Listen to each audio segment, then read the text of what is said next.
आपने कभी सुना है 14 लोक? ये कोई कहानी नहीं, बल्कि एक गहरा आध्यात्मिक रहस्य है। हमारे ब्रह्मांड में कुल 14 लोक माने गए हैं, 7 ऊपर और 7 नीचे।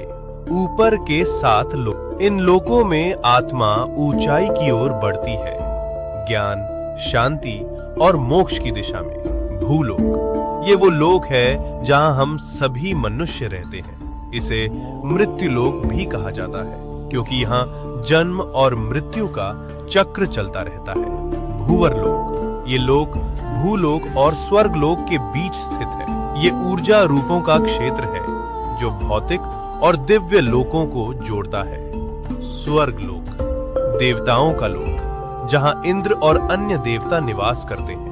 अच्छे कर्म करने वालों को मृत्यु के बाद इसी लोक में स्थान मिलता है, जहां सुख, संपत्ति और आनंद की अनुभूति होती है। महरलोक, ये दिव्य ऋषियों, तपस्वियों और महान आत्माओं का निवास स्थान है, जहां वशिष्ठ और विश्वामित्र जैसे महान ऋषि तपस्या करते हैं। जनलोक, इस लोक में वे आत्माएं निवास करती हैं जिन्होंने ज्ञान और ध्यान में परम सिद्धि प्राप्त की होती है। यहाँ के वासी ब्रह्मा जी की लीलाओं में लीन रहते हैं। तपलोक, अत्यंत शक्तिशाली तपस्वियों का स्थान, जो शरीर से परे केवल चेतना में स्थित होते हैं। ब्रह्मलोक, यह है अंतिम लक्ष्य है, जहाँ केवल सत्य है, मोक्ष है और ईश्वर का साक्षात्कार होता है। इन ऊर्ध्व लोकों में आत्मा का जाना मतलब है धीरे धीरे शुद्ध और जागरूक होना। अब बात करते हैं नीचे के 7 लोकों की। यहाँ भोग, मोह और भ्रम ज्यादा होता है। अतल लोक, राक्षसों और मायावी शक्तियों का घर।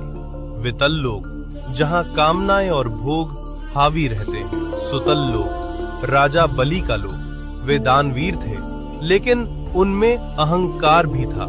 रसातल लोक, जहां भ्रम, लालच और अज्ञान का घना अंधेरा है।